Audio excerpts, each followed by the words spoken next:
ठीक है। बहुत बहुत स्वागत है हमारे चैनल में। सबसे पहले आपका परिचय। मैं हौसला सिंह, भारतीय जनता पार्टी का कार्यकर्ता हूँ जी। क्या मिल्कीपुर में कमल खिलेगा? मैं जनता की राजनीति करता हूँ। मिल्कीपुर में क्या कमल खिलेगा? एकदम श्योर खिलेगा, 100% कमल खिल रहा है वहाँ पे। अब तक अभी तो खिला नहीं है, तो जो चीज़ कभी नहीं हुआ तो इस समय होगा ना। पूज्य महाराज जी मुख्यमंत्री हैं, अब होना ही है।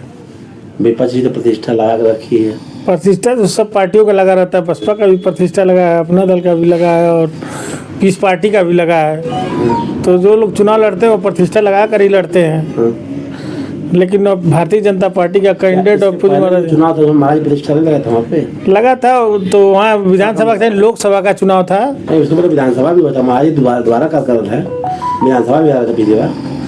देखिए, कुछ समीकरण होता है, फिर भी सरकार हमारी बनी, बहुमत मिला। पहले 17 में 325 सीटें मिली, फिर 264 सीटें मिली। तो हम तो सरकार बनाते जा रहे हैं। अब एक दो सीट पे इधर उधर थोड़ी देखेंगे कहाँ बन रहा है कहाँ नहीं बन रहा है। अच्छा, आप भाई बड़े भाई हमारे साथ से महंगाई का असर हमारे किचन पर पड़ा। क्या महंगाई का असर आपके किचन पर पड़ा?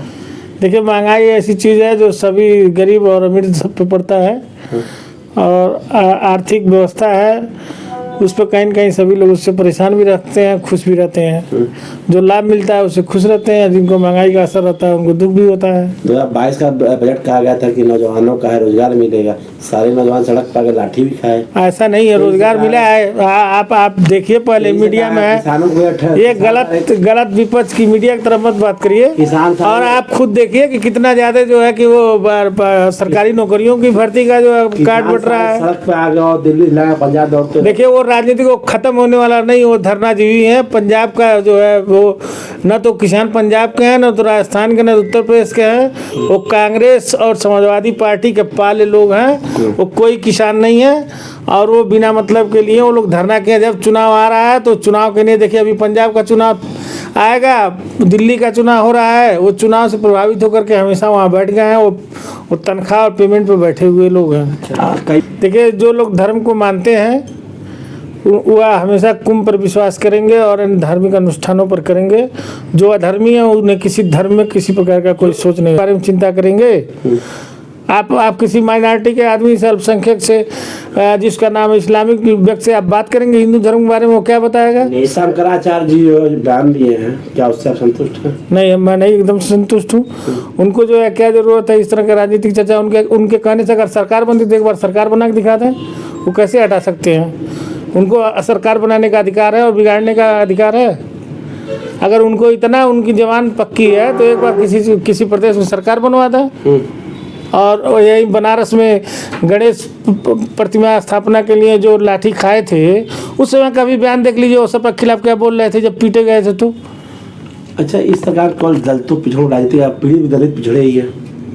क्या कर रहे हैं? इस सरकार को दलितों पिछड़ों राजनीति ज्यादा की गई तो पीड़ित भी दलित पिछड़े ज्यादा हो रहे हैं। नहीं, कौन कह रहा है केवल दलित पिछड़े की राजनीति की गई? सर्व समाज की राजनीति की जाती है। मैं भी पिछड़ा समाज से, गृह मंत्री की भी आता है, कई मुख्यमंत्री भी आते हैं। वो इसलिए बोलते हैं जब ये फर्जी पीडीए बना करके समाजवादी पार्टी और कांग्रेस के लोग आज तक 70 साल तक उनकी सरकार थी तो उन्होंने दलित पिछड़ों की बात नहीं की। आज सत्ता से बाहर हैं लोग तो पीडीए बनाए हुए हैं। एक प्रदेश अध्यक्ष के पद के लिए चाचा भतीजा मार कर गए, उस समय पीडीए दिखाई नहीं दिया। अन्य समाज के लोग दिखाई नहीं दिए, किसी को प्रदेश अध्यक्ष बना दें। और कांग्रेस परिवार में जो है कि अपने घर से ही प्रधानमंत्री बनाते हैं। नरसिम्हा राव जैसे व्यक्ति की लाश को जो है उन्होंने कर्नाटक भिजवा दिया। वह उनको जो है कि वहाँ राजघाट में जो है समाज नहीं लेने दिया। ऐसे लोग क्या पीडीए की बात करेंगे? लालू यादव जेल गए और कांग्रेस के मुख्यमंत्री कांग्रेस के नेता की चिट्ठी पर गए थे, कोई भाजपा थोड़ी न भिजवाई थी।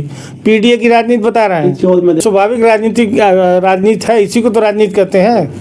उनका यही धर्म है ना। जब तक पद पर रहते हैं तब तक दिखाई नहीं। जनता पार्टी के हैं और हमारे पार्टी से और हमारे पार्टी के वर्करों से उनकी कोई तुलना नहीं है। ऐसे व्यक्ति के बारे में मुझे कोई टिप्पणी नहीं करना है। कमल खिलेगा, 100% कमल खिलेगा, उसमें कोई दो राय नहीं है।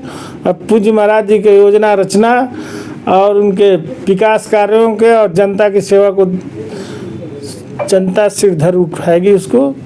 और 100% सरकार में वहाँ का भी विधायक सरकार का ही होगा।